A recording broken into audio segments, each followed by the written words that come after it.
Agora, Danuzzi, o presidente da República publicou, inclusive, uma mensagem na rede social, abrindo aspas para essa mensagem. Precisamos de leis firmes e seguras para o crime organizado. Eu vou dar um salto e ele finaliza. Do jeito que está, ou seja, esse projeto aprovado, enfraquece o combate ao crime e gera insegurança jurídica. Palavras do presidente da República, fechando aspas para essa manifestação dele. Queria que você discorresse sobre esse desafio no Senado e o quanto o fator eleitoral pode influenciar na decisão dos parlamentares. O mais curioso dessa publicação é que ele ainda diz que a gente precisa seguir o caminho seguro, que isso daí é a gente entrar ali num terreno de dúvidas, um terreno de incertezas, que o que a gente tem agora é o caminho que precisa ser continuado. Mas que caminho é esse, não? Durante o auge da guerra da Síria, o país ali em conflito, fragmentado, dentro da Síria tinha gente lutando do próprio território sírio, ou seja, sírios, tinha israelenses lutando, tinha russos, tinha americanos, tinha turcos também, enfim, estava ali fragmentado, facções. No meio de uma guerra declarada, o número de mortes violentas no Brasil era maior que na Síria, ou pelo menos equivalente. Então, é esse tipo de política que a gente precisa manter no Rio de Janeiro e em outros territórios também do Brasil. Tem áreas, regiões que o Estado não pode entrar, porque tem barricadas, porque se algum policial ousar entrar naquele território, ele é recebido a tiros. É esse tipo de política que a gente precisa manter. A gente vive num país em que o mototaxista ele precisa pagar uma taxa para trabalhar naquela região, mas não é uma taxa para a prefeitura, é uma taxa para os faccionados. Se a pessoa vende um botijão de gás, precisa pagar uma taxa para os faccionados. O padeiro precisa pagar uma taxa para funcionar, não é para a prefeitura, é para os faccionados. Então, é esse tipo de política que a gente precisa manter. Não sei, não conheço nenhuma região do país, sinceramente, pelo menos não as que eu ando, que é mais São Paulo e São Luís do Maranhão, onde eu nasci e onde eu trabalho, bairros que você se sente seguro para andar durante a madrugada. Teve o caso do advogado petista em Higienópolis, região nobre de São Paulo, região de uma elite cultural, uma elite acadêmica, que ele foi morto por bandido ali da mais baixa qualificação. Então, isso que a gente precisa manter é algo que a população fica desnorteada. Então, se a própria chamada elite brasileira ela começa a sentir isso na pele, o que dirá então daquela população que é mais esquecida, aquela população que não tem sequer o seu esgoto sendo tratado, sendo recolhido pelo Estado, aquela população que tem dificuldade de ter água potável todos os dias em sua casa. Não existe algo minimamente civilizado na segurança pública do nosso país para se falar algo assim. E todos os dias, não tem um dia sequer que a gente não veja alguma imagem seja numa avenida do Rio de Janeiro, seja em São Paulo, de bandidos fortemente armados atacando a população. Então, eu não sei o que o presidente ele quer falar com isso. O que nos salva, de fato, é o próprio interesse eleitoreiro neste momento, porque essa mega operação ela estourou às vésperas da eleição para o Senado. Cada estado tem direito a 3 senadores, ano que vem cada estado pode eleger 2 desses senadores, e o que a gente observa lá na Câmara dos Deputados é o isolamento da esquerda. A lista dos parlamentares que não votaram são majoritariamente de esquerda, sendo que nas redes sociais, até esquerdistas declarados, que assim se declaram publicamente, eles estão dizendo que a esquerda pode perder terreno por causa dessa loucura, de não conseguir entender o feeling da população de que o povo não aceita bandidagem. O povo trabalhador mais humilde, ele não tem as suas decisões ali, se vai para bandidagem ou não é por falta de oportunidade, mas por questões morais. Tá certo. Deixa eu só trazer uma informação. Nós falávamos sobre a expectativa para a votação no Senado Federal. Mota, a nossa produção levantou algumas informações, inclusive outras foram publicadas mais cedo em um jornal do Rio de Janeiro. O governo pretende atuar no Senado para retirar do projeto o conceito de organização criminosa ultraviolenta. Falam que seria um termo abrangente demais. E aí tentam também retirar ou recompor o modelo de financiamento da Polícia Federal que foi alterado na Câmara dos Deputados. Na sua avaliação do projeto que foi aprovado, esses dois aspectos causam algum tipo de estranhamento a você? Não causa nenhum estranhamento, Caniato. O governo, os partidos de esquerda, os seus aliados, a rede de ONGs que formam o ecossistema de segurança pública no Brasil, os seus financiadores externos, todo o esquema de lobby que atua no Congresso há décadas, eles vão tentar de tudo para enfraquecer o projeto do DERIT ou tirar as coisas principais. Eu não tenho dúvida nenhuma disso.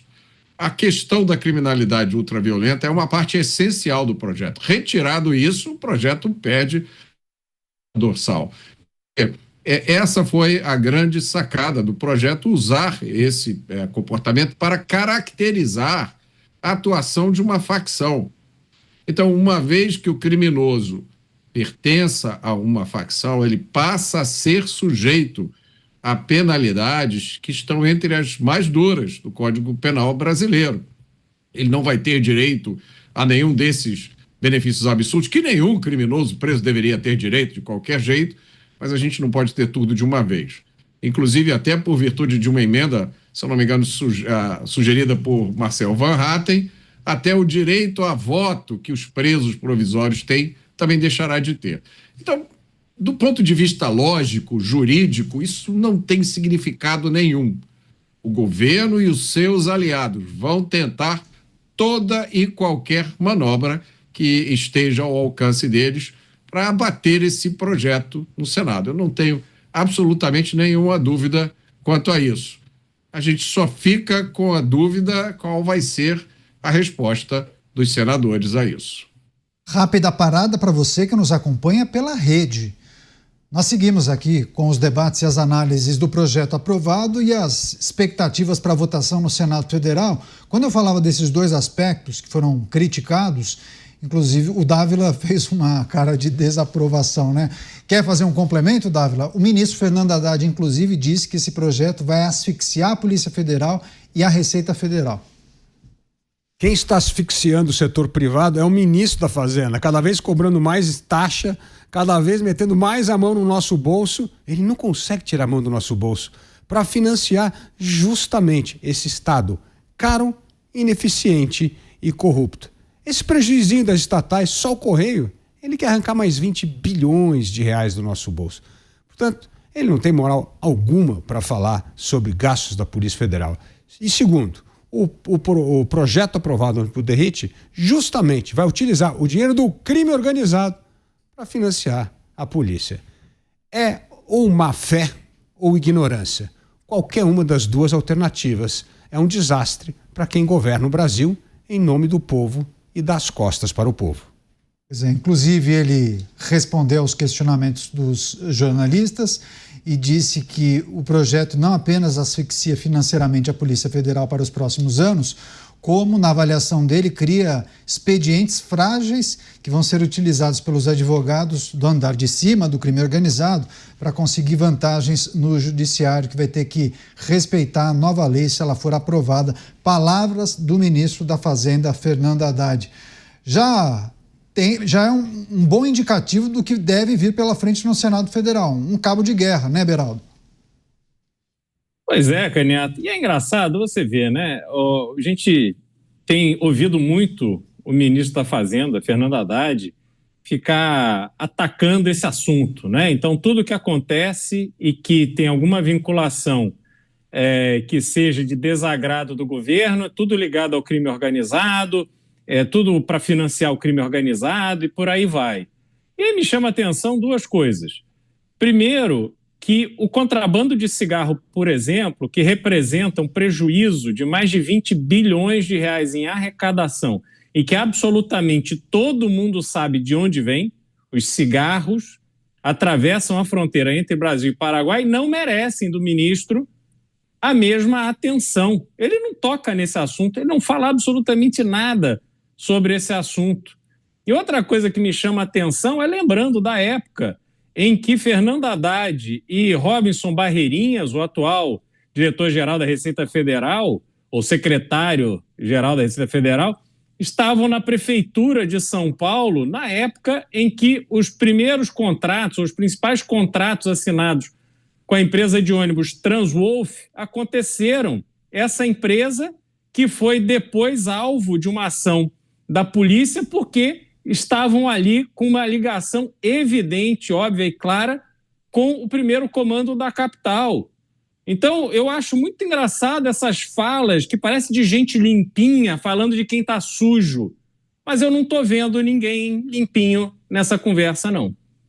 Só para reforçar para a nossa audiência, porque quando a Polícia Federal, em conjunto com as polícias estaduais, apreender bens, haverá um rateio, né? Se foi apreendido em São Paulo, por que vai tudo para o Fundo Nacional? As forças policiais de São Paulo também precisam de recursos, então haverá um rateio. Fico imaginando, sei lá, a Polícia do Paraná na atuação ali na fronteira, né? Acaba fazendo uma apreensão gigantesca de recursos. Então, por essa razão é que eles entendem que é necessário fazer esse rateio.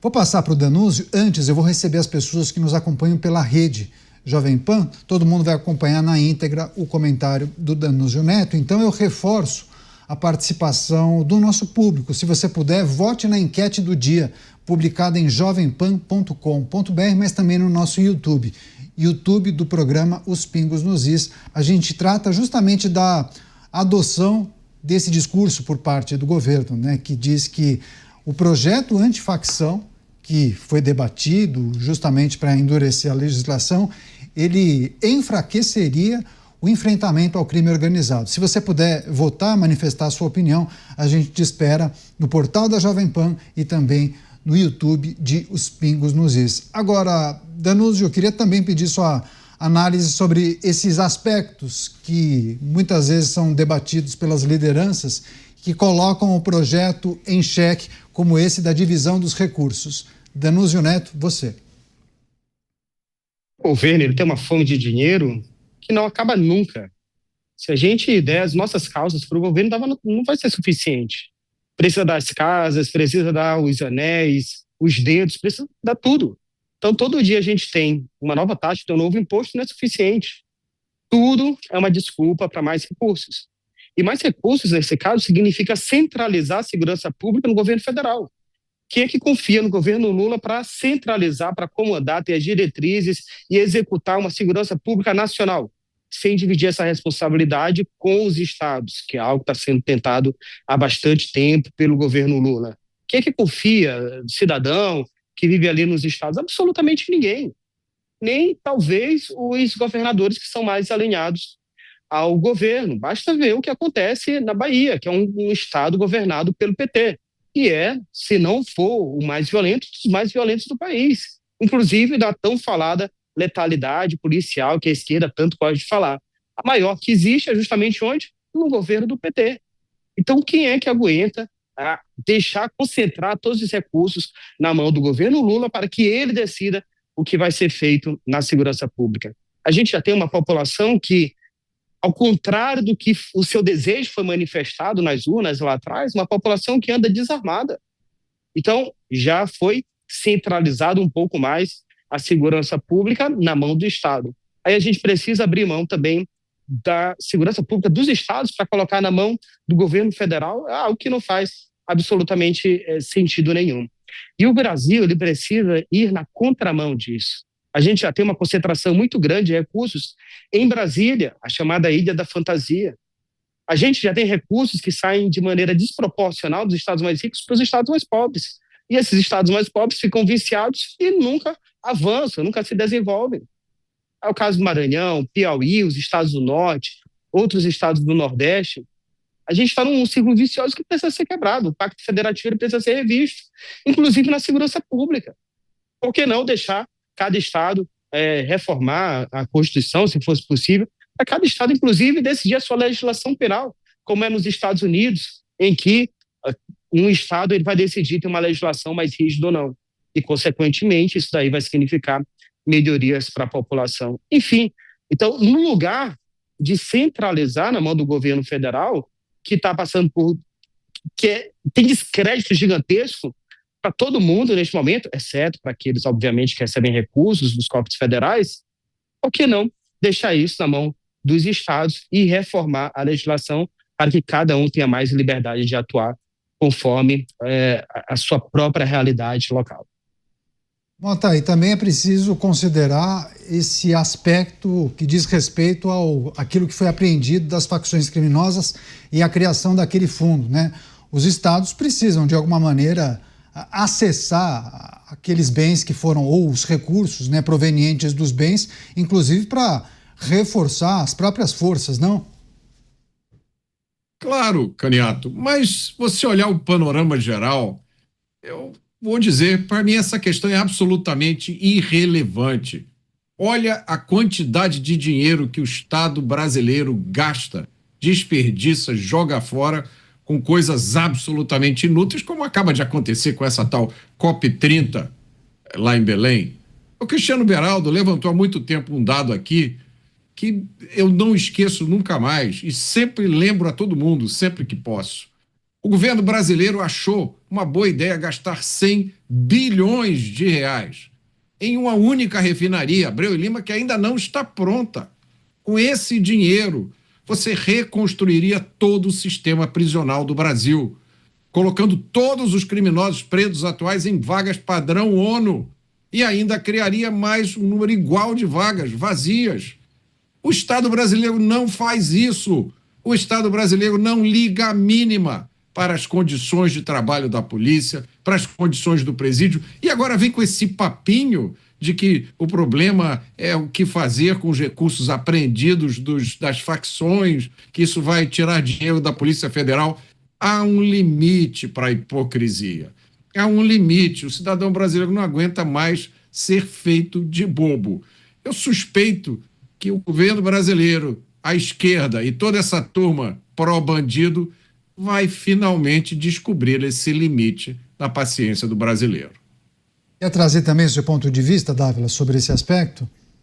O governo gasta mal, o governo não consegue mensurar o impacto do seu gasto na ponta, por isso que nós gastamos uma fortuna com educação, quase 6% do PIB, e nós temos os piores indicadores de educação no PISA.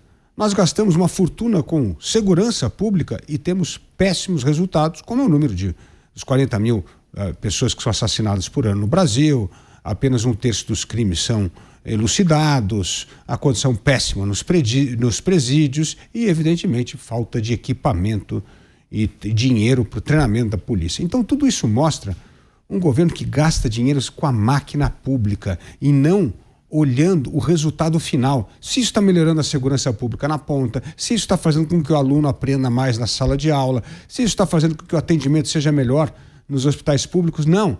É só captura pelas corporações públicas e privadas. Ou seja, dar mais dinheiro para este governo é desperdiçar mais dinheiro com o custeio do corporativismo público e privado. Agora, Beraldo, quem apresentou o PL antifacção não foi Guilherme Derrite, foi o governo federal. O governo federal apresentou um texto diferente daquele que foi aprovado. Fica claro para você, ou se fica claro para você, queria que você compartilhasse com o público, qual é a intenção do governo quando apresenta um projeto antifacção, mas com itens que não ficaram claros ali para grande parte dos parlamentares do que se tratava? Neto, o governo queria fazer um jogo de cena. Ele queria ter um discurso de que ele estava se mexendo para conter as facções criminosas, quando, na verdade, a gente sabe que tudo aquilo que o governo faz na prática não corrobora essa afirmação. Então, quando esse projeto chega à Câmara, houve um movimento que precisa ser reconhecido do presidente da Câmara, Hugo Mota, que chamou o secretário Derrite, que está como secretário no estado de São Paulo, secretário de Segurança Pública, que voltou ao seu mandato para relatar esse projeto. E o fez de forma muito corajosa. Os ataques foram imensos, mas ele não recuou. E aí tem essa história, né, dos apoiadores do governo de que, mas ele trocou, é a sexta versão, isso e aquilo. O que é absolutamente natural do processo legislativo. Não tem nenhum problema e o que foi aprovado é forte o suficiente para contrariar os interesses do governo, por isso o governo está reagindo da forma que está, e vai ser suficiente para que consiga a aprovação também no Senado. A contragosto, registre-se, há um número expressivo de senadores que estão doidos para fazer um favor para o governo, mas não terão coragem de enfrentar a opinião pública num tema tão sensível como é a segurança pública hoje em dia.